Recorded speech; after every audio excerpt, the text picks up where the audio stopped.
Buenas tardes. Decía Serrat, que es el compositor y el cantautor favorito de Manuel de la Torre. Me voy a obviar el doctor, luego les voy a explicar por qué. Que sin utopía la vida es un ensayo hacia la muerte. Y bueno, hay muchos autores que nos hablan de las utopías. Tomás Moro decía que la utopía es un no lugar, que es el lugar al que nunca se llega, que es el horizonte, que es como un sueño, como ese momento idílico que nunca vamos a alcanzar. Pero luego Freire nos plantea otra posibilidad, y la utopía nos la plantea como el inédito viable. Y el inédito viable no es otra cosa que esas situaciones en las que son desconocidas pero que son posibles. Son esos momentos en los que uno sueña y que son realizables. Y en este momento de la historia, nosotros los maestros hemos decidido corrernos del lugar al que siempre se nos destinó, que era estar en las aulas y reproducir lo que otros hacían, los programas que otros diseñaban, las estrategias, actividades con materiales que otros fabricaban o producían. Entonces, yo creo que de los sueños o de las metas que todos los maestros deberíamos realizar o deberíamos plantearnos es trascender más allá de lo que trabajemos muchos años en las aulas, es algún día dejar un legado o una huella, porque cada momento en el aula es una situación y una anécdota distinta, que si los maestros tuviéramos esa disciplina de sistematizar, todos podríamos algún día producir el sueño que es sembrar el árbol, tener el hijo y algún día poder escribir un libro. Y para mí es muy, muy grato presentar en esta ocasión a Manuel, al doctor, y yo le voy a decir profe porque para mí los títulos van en la pared, con todo el respeto. Van en la pared o a menos que se demuestren escribiendo un libro o haciendo cosas donde demostremos realmente que el estudio ha valido o nos ha dotado de habilidades para hacer cosas que trasciendan. Y hay quien dice que trascender es ir hacia arriba y hacia adelante. Entonces, yo creo que les voy a dar una semblanza. Él me dijo que, en resumen, es larga. Él fue algún día, bueno, es mi amigo y fue mi jefe, ha sido mi compañero, lo admiro mucho, le quiero mucho también y le respeto más todavía. Entonces, voy a hacer una semblanza, me dijo que en resumen, porque luego la gente valiosa tiene currículums muy largos. Entonces, de todos modos voy a leer lo que considere más importante para darle el tiempo suficiente a su presentación. Como preparación profesional, pues yo creo que habría que señalar que es egresado de una normal rural, por supuesto, de la Escuela Normal Rural de San Marcos, Zacatecas.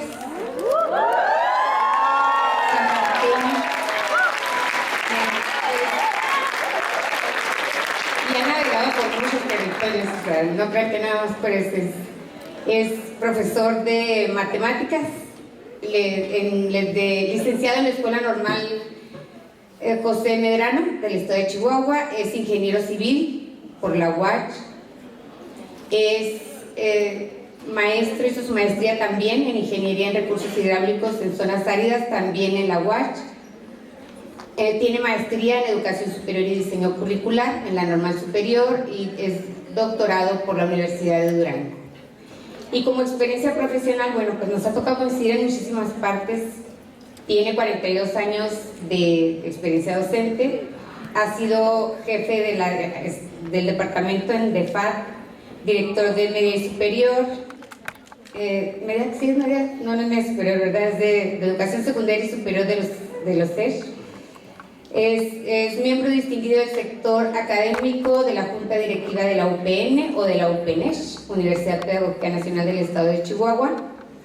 Ha dado asesorías en documentos recepcionales, ha sido asesor de tesis, de diversas tesis, tiene reconocimientos importantes como, en primer lugar, en el Certamen Nacional de Ensayo Literario, justamente en uno de los aniversarios de las escuelas normales, en 1980, y ganó también el primer lugar en el concurso de Matecuento, convocado por la Secretaría de Educación y Cultura en el 2001, y tiene el Premio Nacional en el 2006 de la investigación educativa dirigida a investigadores nacionales extranjeros radicados en México. Y tiene 2 libros publicados que son los que ahora nos va a platicar ese proceso de construcción y cómo un maestro desde el aula hasta la concepción del libro, cómo transita y cuáles son esos desafíos y cuáles son todos esos detalles que encuentren en el camino y que van a enriquecer definitivamente a todos los que nos acompañan, sobre todo a las chicas que se están formando, y para que, fundamentalmente porque siempre creemos que quien escribe libros nunca los vamos a conocer y siempre son gente que es como de otro planeta, y todos, si nos lo proponemos, algún día podemos llegar a producir, sobre todo a través de la reflexión de nuestra propia práctica. Bienvenido, Manuel, a tu casa y adelante. Muchas gracias. Pues al saludar con mucho aprecio a la comunidad normalista, que muy bien representó en sus palabras la maestra Cintia, agrega emoción a este arranque de la charla. La generosidad con que la maestra Maribel se expresa de un servidor, pues le pone un ingrediente adicional. Y iniciaría comentándoles que hacer un ejercicio de metacognición sobre lo que uno hace es punto más que difícil. Si el tema fuera exclusivamente hablar de cómo escribir los números con todas sus letras en una ruta que va del texto formal al matecuento, y hablar exclusivamente de eso, creo que le quitaría dificultad al tema.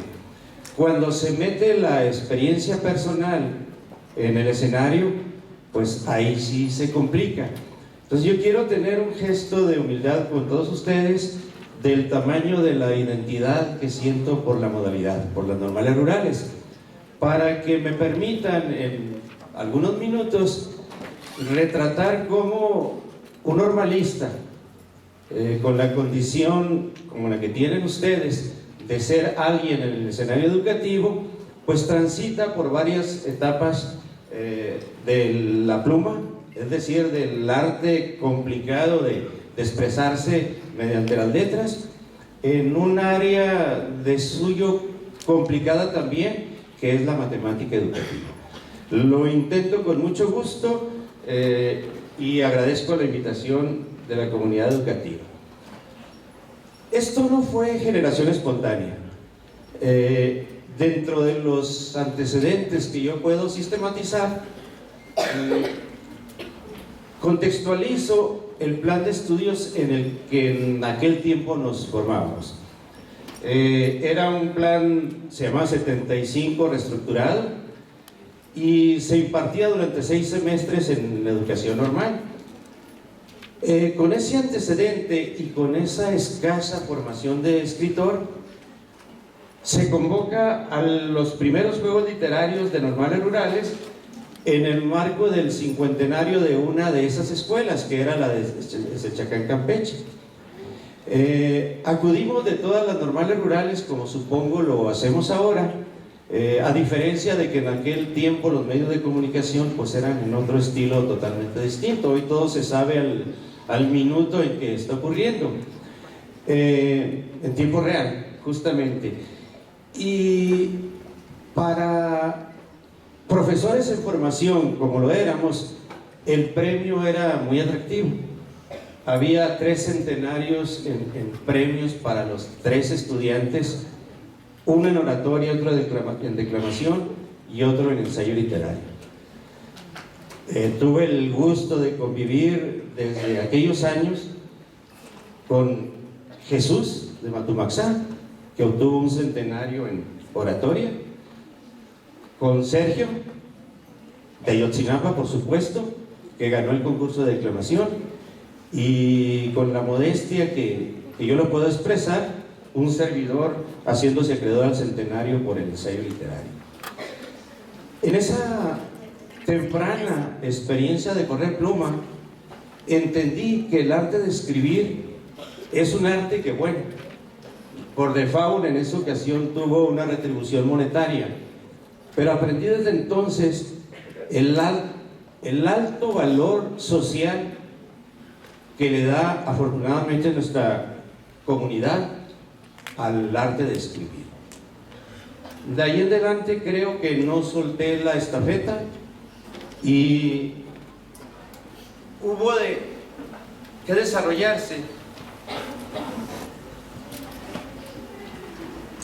en un escenario donde aún éramos menores de edad, justo cumplíamos los 18, y el escenario normalista pues tenía por formación básica la que en ese tiempo estábamos cursando, es decir, no teníamos preparatoria. Entonces, la formación en el servicio incluía, después de la normal básica, la normal superior con posterioridad a la básica, y teníamos que buscar en escuelas dedicadas a la ciencia, es decir, fortalecidas en el campo disciplinar, alternativas. Quien escribía se iba a filosofía y letras, quien le gustaba la cuestión legal se iba a derecho, y quien, como un servidor, tenía aprecio por las matemáticas, pues buscamos en la facultad, en la UASH, fortalecernos en el campo disciplinar. Y nos dimos cuenta de que las universidades fortalecidas en la disciplina carecían en su totalidad del ABC de la didáctica. Prácticamente los ingenieros, quitándole su parte disciplinar, eran analfabetas, y lo digo con mucho respeto, funcionales. Lo viví, lo experimenté y me di cuenta con orgullo que la formación que se adquiría en el campo social, en normales rurales, era fabulosa. Fui incrementando esa impresión a lo largo de trabajo en la normal superior, donde además de fortalecer el campo disciplinar, me di cuenta de que ante una incipiente matemática educativa en el sistema educativo nacional, había que empezar a crearla y a formar parte de ella. Entonces, tuve en la asignatura que en aquel entonces impartía en la Medrano, la historia de las matemáticas, además de los cálculos y otras propiamente de la materia, la oportunidad de ir explorando la génesis misma de cada uno de los conceptos. Es decir, entender que la matemática nació hace 3000 años con los babilónicos, que evoluciona a lo largo de los tiempos, y que el plan de estudios de educación normal nos posibilita hacer una retrospección de todo lo que se creó con antelación, pues fue una oportunidad maravillosa. Ahí elaboramos materiales educativos, entendimos que la ciencia, tal y cuando se nos presenta en la realidad, necesita ser explicada de manera más sencilla. En aquel entonces se empezaba a acuñar la terminología, y nos agradó a los maestros que ahí laborábamos y a los estudiantes que intentábamos formar un término que hoy casi no se usa. Es más, es exclusivo de la matemática educativa, y es la transposición didáctica. En términos coloquiales, es hacer relativamente fácil lo que desde el lenguaje de la matemática puede ser incomprensible para la mayoría de los estudiantes. El trabajo con ellos nos dio la oportunidad de ir recopilando una serie de anécdotas que las fuimos replicando en el aula, que las fuimos recreando en la literatura y que las alimentamos con los colegas. Un anecdotario que nos incluye a los matemáticos más relevantes, desde el Tales de Mileto, el primero de la historia, a los más recientes del siglo pasado y alguno que se le ha agregado en el 21. El trabajo personal pero decidido de sistematizar los conceptos matemáticos nos permitió transitar por su génesis y ver que la evolución a lo largo de la historia pues es una fuente inagotable para elaborar recursos didácticos. Entonces, la nostalgia nos hizo nunca abandonar el aspecto literario del lenguaje, aunque por la formación que decidimos tener, el lenguaje se tornó técnico. La matemática es un lenguaje que explica la realidad del mundo físico, pero lo hace con un exceso de tecnicismos, y era necesario mantenernos en el lenguaje que nos comunica mejor, que es el literario. Y hubo escenarios para ello. En ese entonces la Secretaría de Educación era Educación y Cultura, no como hoy Educación y Deporte. Tenía escenarios donde los maestros podíamos correr pluma, y uno de ellos fue pues un traje a la medida, un concurso de matecuentos donde se podía recrear literariamente aquellas historias con un contenido esencialmente matemático. Nos fue muy bien, afortunadamente pues lo ganamos, y eso nos siguió alimentando el deseo de que la pluma continuara corriendo. Aquí hago una pausa porque fue lo que dio nombre a esta charla que nosotros estamos teniendo. Es decir, es posible transitar del texto formal, como el que les quiero compartir más adelante, a los que puedan relatarse con los estudiantes en el aula, en todos los niveles. Y también es posible el camino inverso. Y detecté desde aquel entonces, que es lo que quiero compartir con ustedes, y no es una metodología que le venga a todo mundo, pero que a mí me funcionó. Primeramente, nunca abandonar el gusto por la escritura. Pero todo el que escribe, y eso lo saben ustedes muy bien, pues antes tiene que fomentar su gusto por la buena lectura. Un buen lector tiene muchísimas posibilidades de poder expresarse en el presente y en el futuro de una mejor forma que quien no tiene esa tendencia. Y quizá la sustancia, por lo menos la que yo percibí, es ir coleccionando aquellas ideas que tienen potencialidad como contenidos matemáticos o como conceptos que pueden generar una historia. Y el haber transitado por toda la historia de los matemáticos, desde 3000 antes de Cristo a nuestro siglo, pues nos hizo portadores de un anecdotario que todavía recreo cada vez que puedo. Y es que las anécdotas de los matemáticos son matecuentos generados espontáneamente, y ahí yo he listado en pantalla a título de ejemplo 5 de ellos. Todos ustedes conocen, y esto se puede recrear desde la literatura, la historia del primer Eureka, cuando un personaje, estoy hablando del siglo III antes de Cristo, le es dada la encomienda de diferenciar entre una corona elaborada 100% de oro y otra que contenía metales de oro en apariencia, pero en su interior metales menos preciosos. El señor, cavilando esa solución al problema, se mete a su bañera, ve que derrama cierto líquido y dice la historia que de ahí le vino la idea del famoso principio de que el peso de su cuerpo que derrame el agua equivale al peso del agua que sale de la bañera, y tal cual Dios lo echó al mundo, salió gritando el primer eureka de la historia: lo he encontrado, que es lo que significa eureka. Por supuesto que es muy difícil que el escenario haya sido tal como yo lo estoy comentando, pero nos da la oportunidad de compartir con los que desean aprender matemáticas un escenario más amable para ellos. Hay otros cuentos más breves.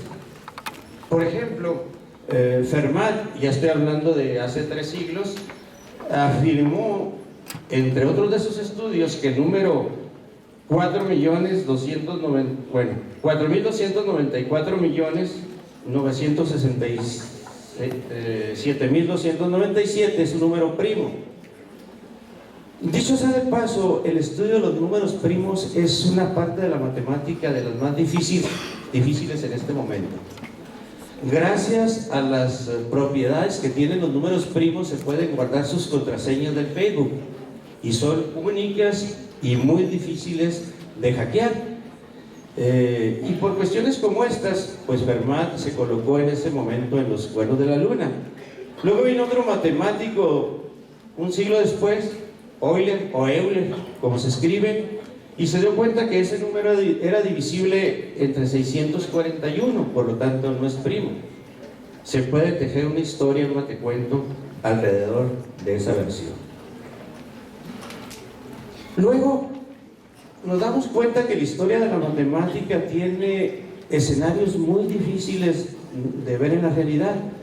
Por ejemplo, se nos ha vendido la idea, y es muy diversificado en la escuela básica, de que la ley de la gravedad nació por generación espontánea cuando un señor de apellido Newton él es originario de un país donde se dan muy pocas manzanas, pero alguna de ellas, la más inteligente, justamente en su siesta le cayó sobre la cabeza.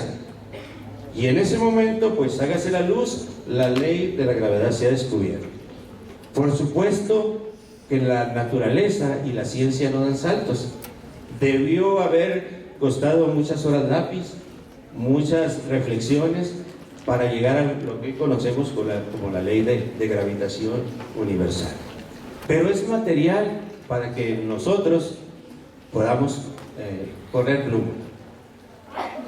Igualmente, la versión de que el plano cartesiano nació cuando Renato Descartes, estudioso de la matemática, imagina una ciudad maravillosa, también entre sueños, perfectamente perpendicular en sus calles, y de ahí pudo ubicar perfectamente cada uno de los sitios de la ciudad.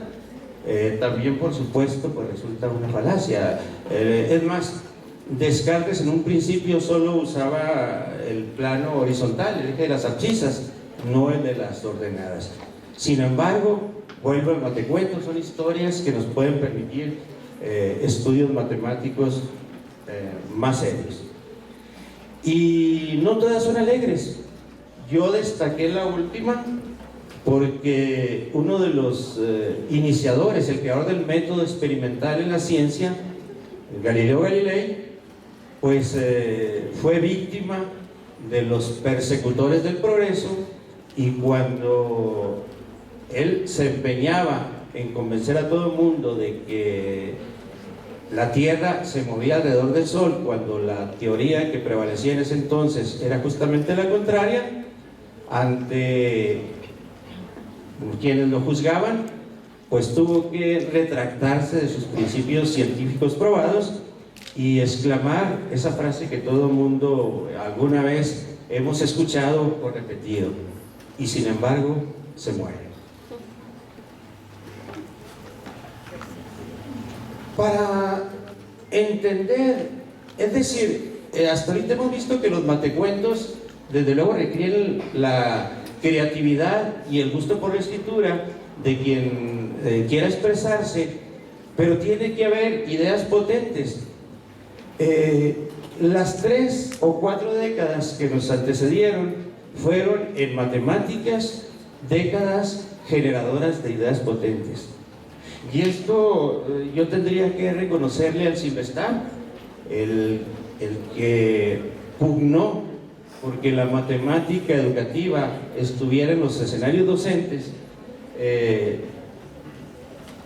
hacer posible que las normales, rurales o no rurales, se apropiaran de ese escenario y desarrollaran materiales educativos para los planes de estudio.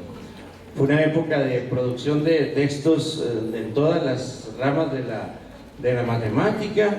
Se profundizó mucho, no solo en el conocimiento de la propia asignatura, sino en entender cómo aprenden los muchachos de la educación básica matemáticas.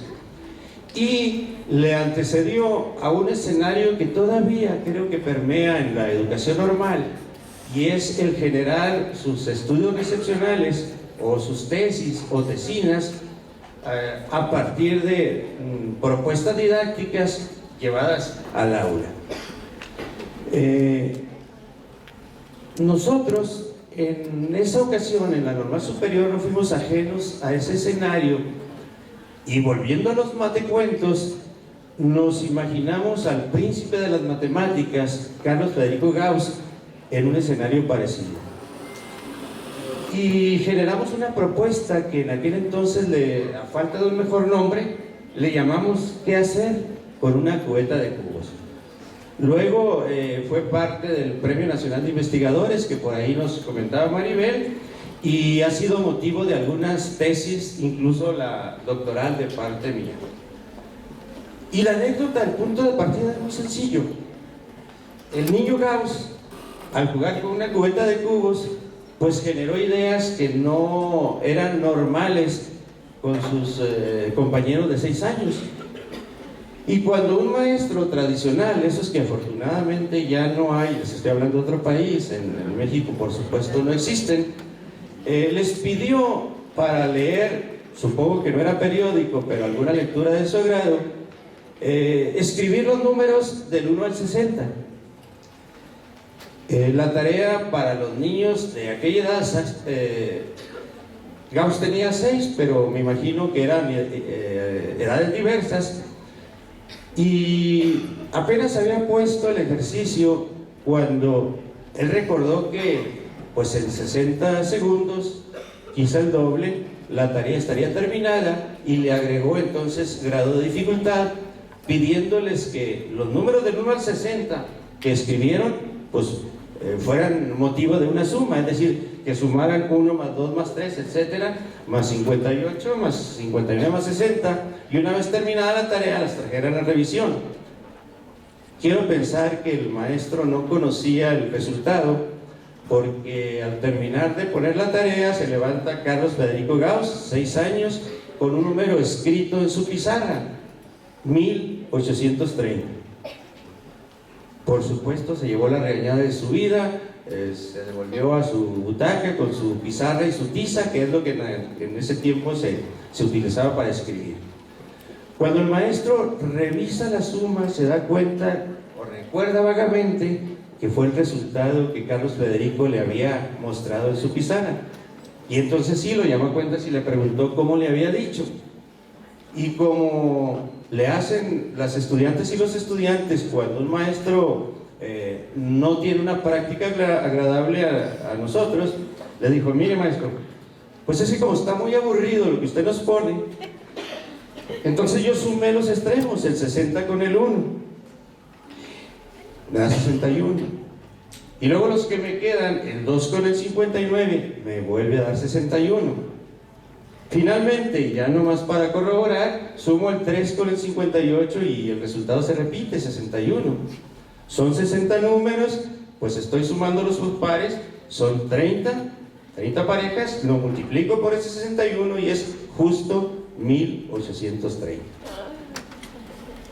La suma de los enteros sucesivos, que es lo que Carlos Federico Gauss acababa de descubrir a los 6 años, es replicable en las aulas de educación básica. Si nosotros vemos los cubos apilados en el lado azul, el izquierdo, podemos ver gráficamente el primer cubo 1, el siguiente 2, el tercero 3, etcétera, que sumados todos ellos, pues nos darían el problema de Gauss.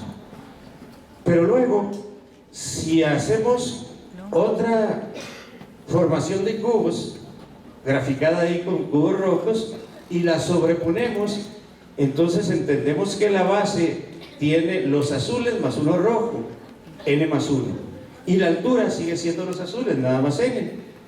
Entonces, n más 1 por n, que es lo que hizo Gauss al multiplicar 60 más 1 por 60, pero como son blancos y azules, digo, rojos y azules, habría que dividirlo entre 2 y la fórmula resuelve. Esto lo quiero traer a colación porque en la educación básica los apoyos visuales son determinantes para generar en los estudiantes los puentes cognitivos que retrata Gauss. Y esa cubeta de cubos pues nos invitó a explorar más allá de lo que Gauss hace un par de siglos había descubierto. Y si los apilamos, como está ahí en el primero de los dibujos, 1, 3, 5, 7, vemos que estamos sumando impares. Pero los estudiantes pueden desbaratar esos cubos y hacer un apilamiento distinto, como se muestra en la figura derecha, y entendemos que obtenemos un cuadrado. Entonces, si queremos sumar 7 pares, pues es 7 al cuadrado, 7 por 7, 49 cubitos, sin necesidad de contarlos uno a uno. Cuando vimos que esto aplicaba para un cuadrado de n lados, pues nos resultó muy interesante para meterlo al lenguaje de programación. Y le agregamos otros ejemplos más de qué hacer con esa cubeta de cubos. Por ejemplo, ahí tenemos en el siguiente dibujo la suma de pares, 2 más 4 más 6, etcétera, que en una chispa de ingenio a alguien se le ocurriría separarla en 2 apilamientos, donde el primero es justamente la fórmula de Gauss, 1 más 2 más 3, etcétera, igual que el de la derecha. Entonces sumar pares es lo mismo que sumar, como lo hizo Gauss, pero 2 veces, multiplicado por 2.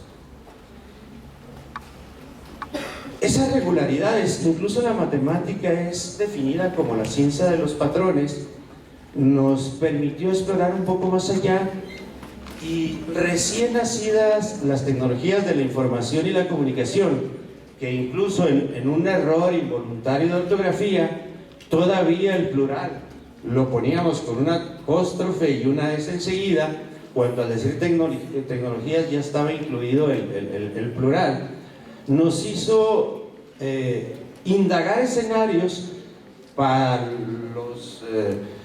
las sucesiones numéricas como la que les he mostrado, pero extenderlas hacia la trigonometría y hacia el procesamiento de datos, hacia el manejo de la información. Yo quiero, a título de ejemplo, nada más mostrar uno de ellos. El de trigonometría, porque el primer matecuento que nos vino de la pluma, pues versa sobre Pitágoras, y como había que hacerlo en forma de relato interesante, lo que hicimos fue imaginarnos, le pusimos por nombre el castillo de Pitágoras, y se trataba de que Citlali, el personaje del cuento, atravesara varias puertas del castillo hasta llegar a donde estaba Pitágoras para que le develara este teorema. Cada puerta tenía un cuadrado mágico que al resolverlo se abría sucesivamente hasta que el último era un cuadrado algebraico y ya tenía acceso al teorema. Cuando conocimos esto, contratamos un técnico en programación porque el maestro debe auxiliarse de gente profesional en ese sentido. Y el teorema de Pitágoras lo reflejamos en nuestra propuesta, primeramente a través de rompecabezas, que es la manera en que los muchachos de básica les resulta más atractivo. Yo aquí haría una pausa para recordar nuevamente la historia de las matemáticas y decirles que los dos dibujos que tienen enfrente son justamente la demostración original del teorema de Pitágoras, justamente en el siglo III antes de Cristo, en el siglo VI antes de Cristo, es 500 y fracción. Lo que hace él, bueno, y la hermandad pitagórica, quizá, porque algunos atribuyen el descubrimiento a su colectivo, donde secciona, por eso se llama por seccionamiento la demostración, de una manera el cuadrado de la izquierda y de una manera distinta el de la derecha. Como los cuadrados son iguales, igual a las áreas, y al despejar c cuadrada, pues va a encontrar algebraicamente que le da igual a cuadrada más b cuadrada. Esto tiene un seguimiento, pues desde luego más analítico, pero yo lo que quiero resumir y reducir el grado de complejidad a través de rompecabezas, que fue lo que hicimos en ese tiempo como propuesta de investigación. Yo tengo 4 aquí, muestro a título de ejemplo la primera de ellas, luego viene el análisis, para finalmente concluir con la demostración que ahí está animada. Es decir, se construye un cuadrado sobre uno de los catetos, se le suman los cubos del otro y nos da en suma de ambos el cuadrado de la hipotenusa. Esto me merece una reflexión porque nos permite ir de la literatura a los conceptos potentes matemáticos que son la sustancia de alguien que desea escribir relatos matemáticos. Este lenguaje de programación tiene las restricciones de 2005-2006. Hoy ustedes pueden recrearlo con animaciones pues mucho más atractivas. En aquel entonces nos mereció un premio de 100,000 pesos repartidos entre 4, porque eran 4 los gestores de este conocimiento, y nuevamente refrendamos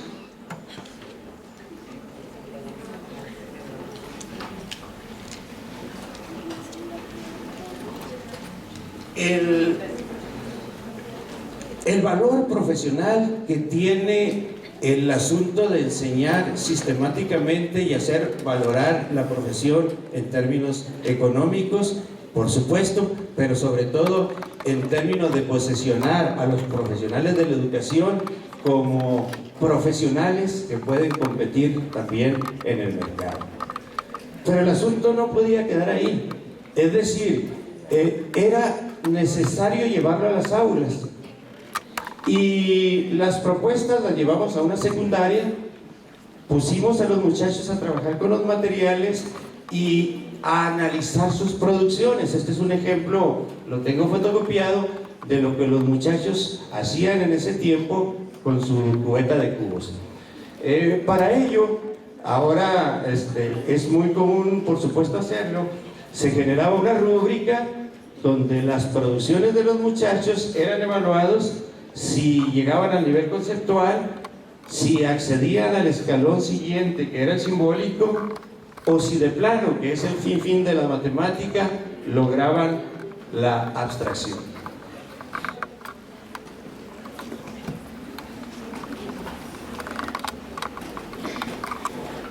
Y eso nos permitió, nomás que se me traba un poquito la máquina, poder comparar en ese mismo grupo la enseñanza tradicional, una réplica de la que nosotros recibimos, contrastándola con una enseñanza basada en estos materiales.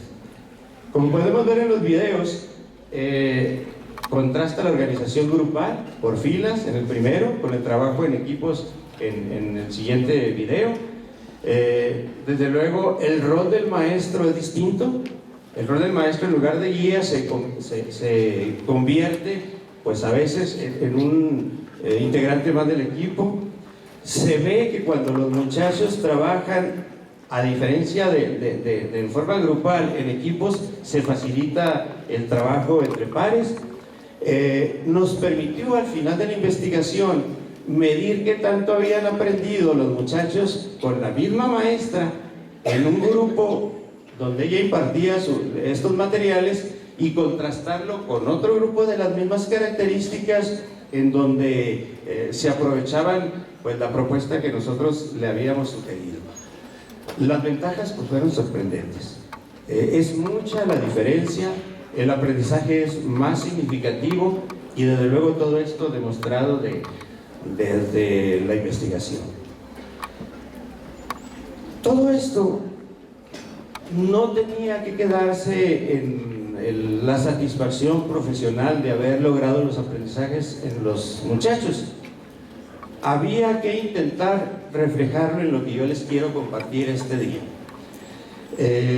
El primero de los libros se llama Historia y aprendizaje de las primeras matemáticas, en donde retrato cómo era la matemática, cómo evolucionó desde el tercer milenio antes de Cristo con todos los sistemas de numeración, el babilónico por supuesto, el de los griegos, el romano y el grandioso sistema indoarábigo que hoy tenemos.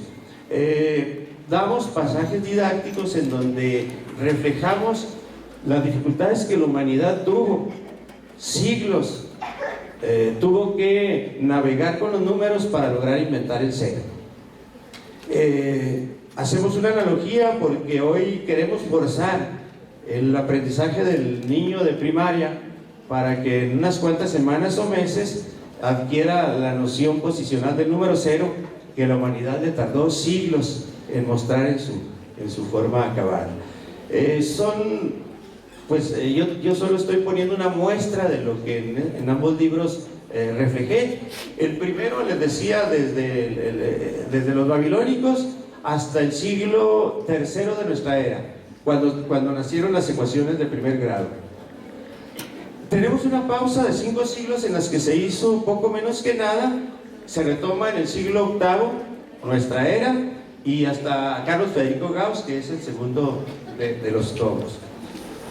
Estos libros, además de habernos editado en su versión de comité de revisión, la Universidad Pedagógica Nacional, pues ha tenido expresiones muy generosas para con esta producción. Yo quiero compartirles, si no la leería, ahí está, la pueden ustedes ver en pantalla, lo que a propósito de estos materiales expresó el actual rector de UPN. Y allí viene una frase que a mí me gusta mucho repetir, porque esa sí no se la copia nadie, y pues es una gran verdad de nuestros días. Un número define el principio de las cosas, pero si se tienen dos, se puede definir el universo.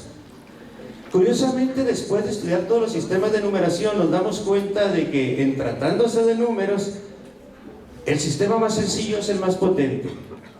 Sus computadoras, sus celulares, esta proyección misma no fuese posible sin ceros y unos, que es la que nutre de algoritmos matemáticos justamente a la computación. Entonces, pues la frase nos queda que ni mandar a hacer. Pero como mi intención es, a través de estos materiales, generar contenidos potentes, pues tengo que retratarles algunos. Este, por cierto, no es mío, es de Castelnuovo. Castelnuovo es una matemática educativa italiana que se le ocurrió que el cálculo infinitesimal pues es muy complejo para lograr el área de la elipse.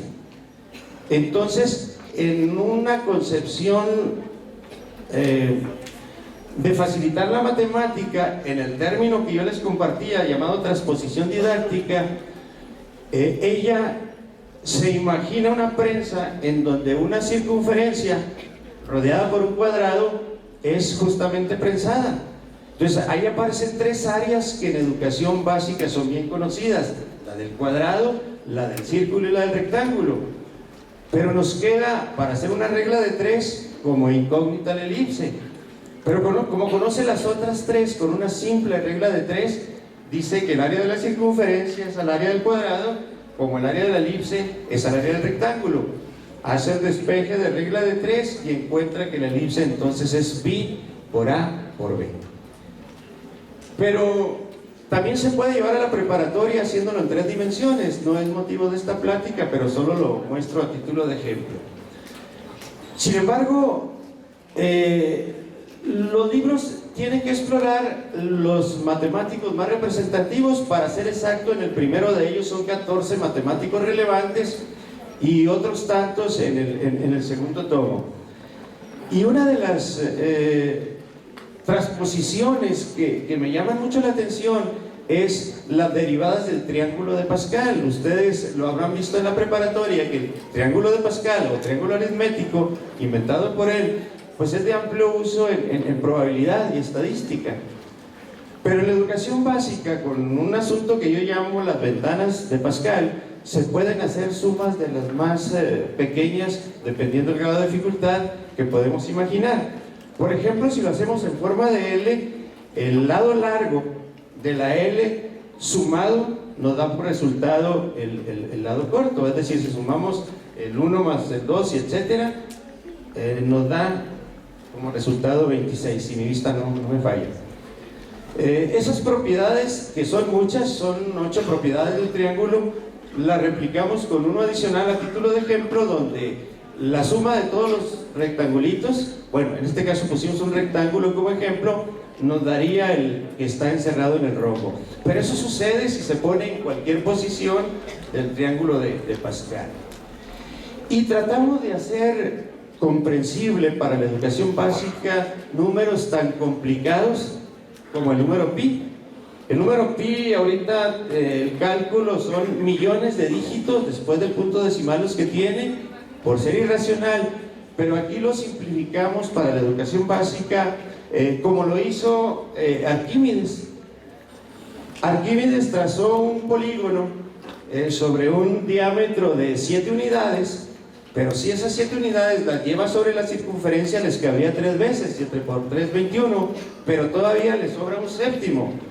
Y si ustedes teclean en su computadora 3 enteros y un séptimo, les va a dar 3.15 y algo más, algo que desde el siglo III antes de Cristo pues se imaginaba como con una exactitud exagerada para su época. La primera aproximación del pi está contenida en la Biblia. No soy religioso, pero está en Reyes 2.27 y lo redondea a 3. Arquímedes, si ustedes se fijan, 3.1528. Y bueno, el primero de los tomos que yo les quiero compartir esta tarde, que por cierto le dejo a la directora algo más de un centenar de ellos para la manera en que quiera recrearlos con ustedes, nos cubre los matemáticos que hemos descrito a lo largo de la charla y unos poquitos más. Omito en esa recta numérica los sistemas de numeración, porque esos evolucionaron a lo largo de los siglos, y unos abuelitos de los topógrafos que usaban el teorema de Pitágoras antes que Pitágoras, que es un capítulo muy interesante a manera de matecuento en el libro y que forma parte de esa matemática que viene desde los babilónicos, pasa por el primer matemático que registra la historia, que es Tales de Mileto, y concluye con las ecuaciones de primer grado con Trifanto de Alejandría. Aquí destaco nada más de pasadita la presencia de 3 ingenieros, porque los ingenieros ven la matemática de otra manera. Les gusta aquella matemática de aplicación inmediata, práctica, tangible. Son Arquímedes, del que ya hemos dado algunos datos. Es Eratóstenes, el que cribaba números para obtener primos, y es Herón de Alejandría, que los topógrafos lo reconocen como abuelo, porque puede obtener el área de los triángulos sin necesidad de su altura. Es una fórmula muy simpática, contenido en el libro.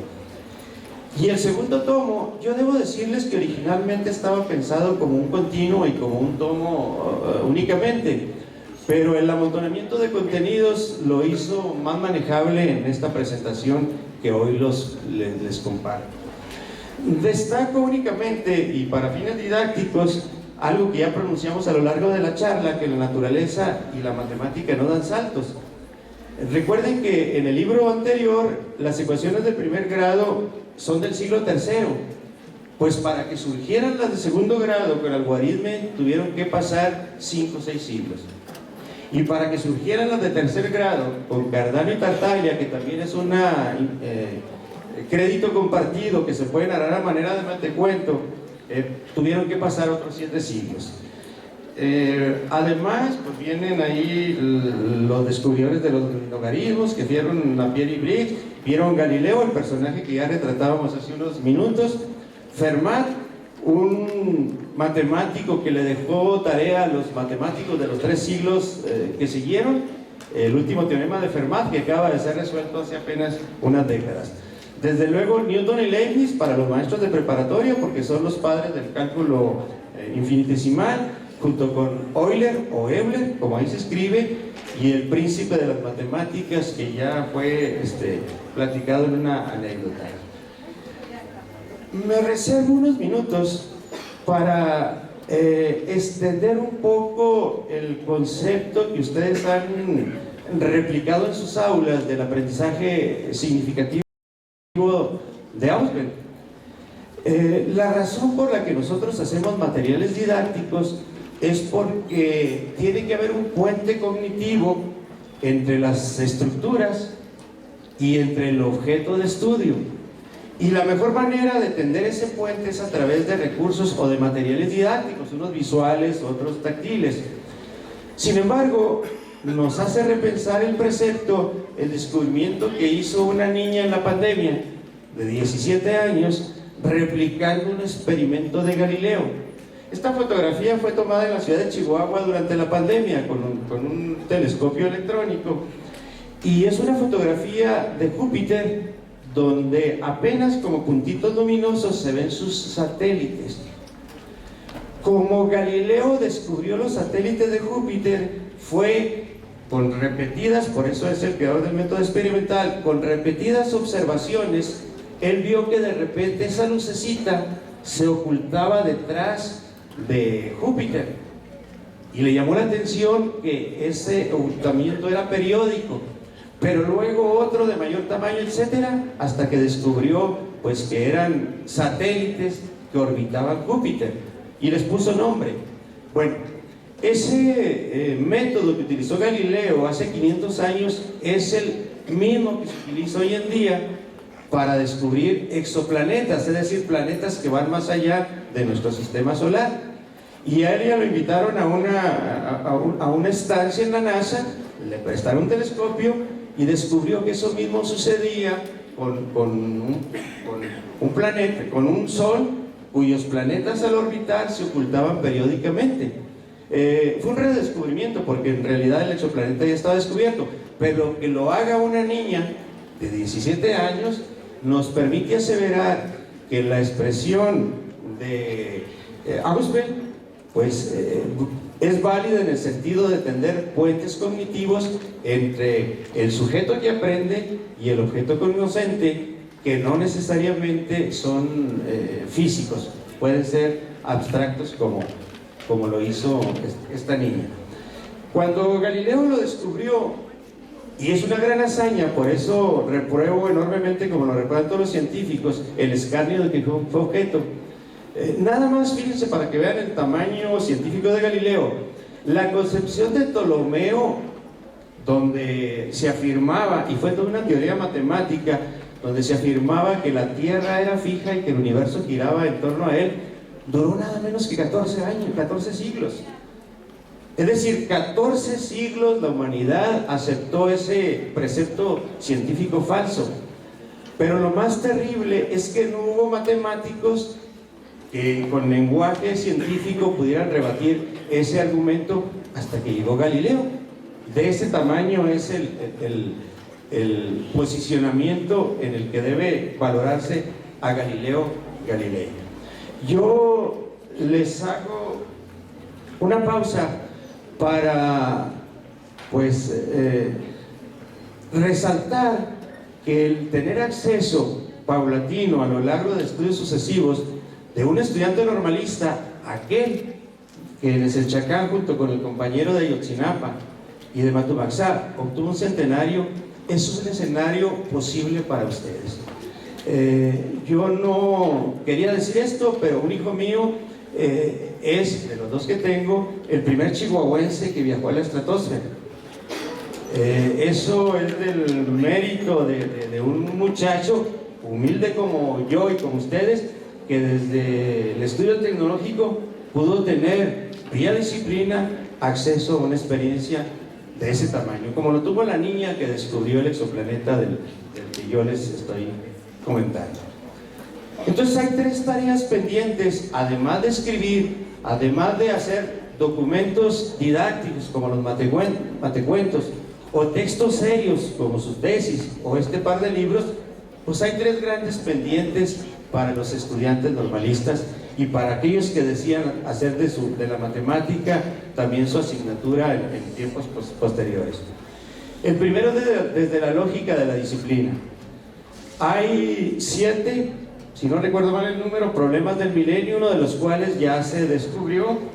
Está el desarrollo de las matemáticas a través de la tecnología. Hoy estudiar números primos se tiene que hacer a través de la tecnología, porque los números primos conocidos tienen millones de cifras, entonces solo se puede hacer a través de ordenadores. Y algo que es posible que cuando ustedes entran a su Facebook o a YouTube y busquen un contenido relacionado con música clásica, los siguientes 3 minutos ya tienen un montón de contenidos de música clásica, aunque ustedes no los hayan pedido, gracias a la inteligencia artificial. Entonces, ese es un asunto matemático cuyos algoritmos ocuparán ya en el presente y en el futuro a los matemáticos. Pero el escenario nuestro es el del medio. El lograr entender más, aparte de la asignatura, la lógica del sujeto que aprende matemáticas.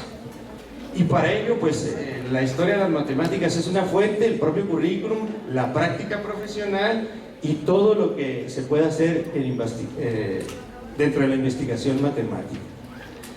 Pero finalmente, y ahí está el gran pendiente, muchachas, es a estos 28 matemáticos que yo reflejé y cuya vida puse en estos 2 libros, pues agregarle mujeres.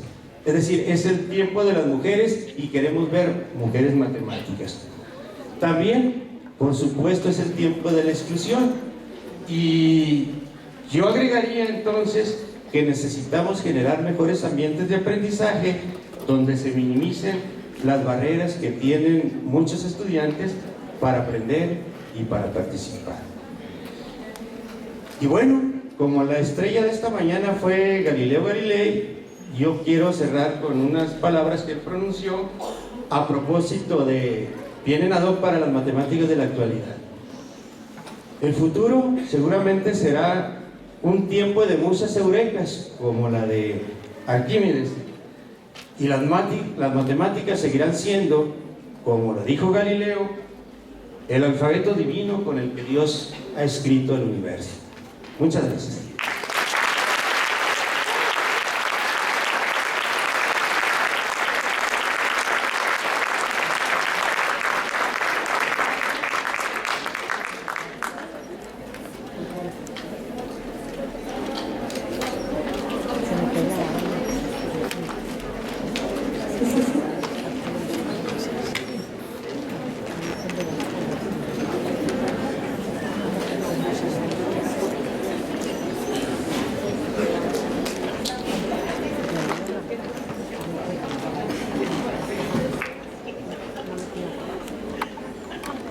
Bueno,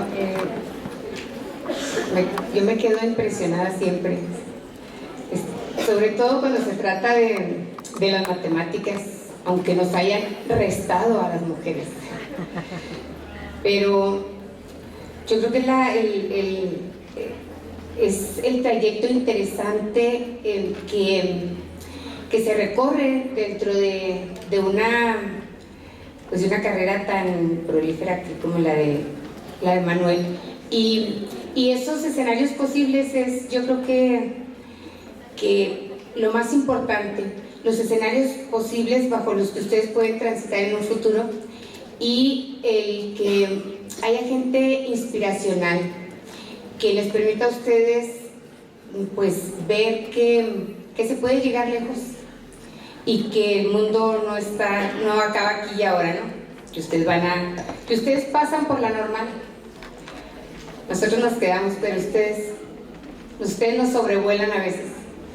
Y a veces ojalá quisiéramos que no nada más nos sobrevolaran, sino que volaran mucho más alto. Y la investigación es una las formas de buscar esa mejora y de encontrar esos nichos importantes, y es donde se puede ir construyendo conocimiento y ir buscando otras formas de trabajar, de enseñar. Aquí Manuel encontró ese vacío, dicen los investigadores, y bueno, ojalá todos podamos encontrar esos vacíos. Hay muchísimos, y esos nichos donde podamos apasionarnos y construir. Si tienen preguntas, vamos a dar un espacio para preguntas. Muchas gracias, Manuel, excelente. Pero a mí me mueve la subjetividad. Yo sé que sí es excelente, pero también me mueve el cariño, pero sí le reconozco todo ese, aparte ya leí los libros. Si alguien quiere hacer preguntas, Yasmina.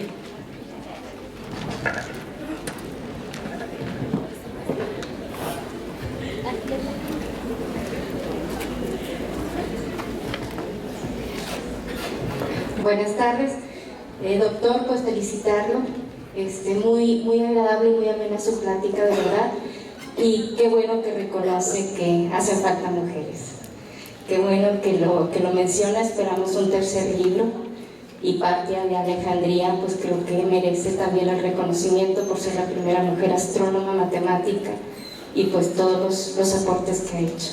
Le agradecemos mucho, doctor, y bienvenido. Gracias.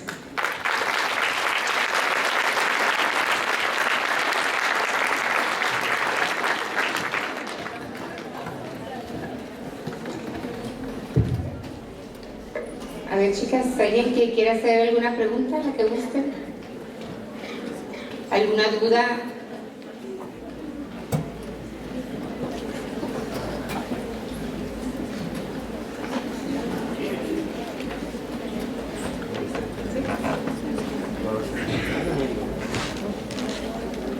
Solo un comentario de cierre. Efectivamente, Hipatía debe o debió figurar en este compendio. Desafortunadamente, como ustedes saben, y es un escenario que aún no desterramos, pues fue lapidada por atreverse a estudiar matemáticas. Entonces, esa construcción de nuevos escenarios de respeto mutuo creo que es la gran tarea pendiente. Yo quiero agregar que hacer matemáticas, sobre todo en el rubro de revisar las producciones de quien se atreve a tener lenguaje científico, requiere de revisores técnicos. Y yo públicamente agradezco en este escenario la revisión de estos dos libros desde lo técnico y las sugerencias que nos dio para muchas correcciones en el tiempo de la pandemia. Es una construcción del tiempo pandémico, fue el producto del trabajo en casa, y extiendo mi agradecimiento público al director de CEIS, al maestro Héctor González, que hizo la lectura acuciosa de los textos y nos los devolvió cuantas veces se le ocurrió para las correcciones que él estimaba conveniente. Y yo se lo expreso y se lo agradezco.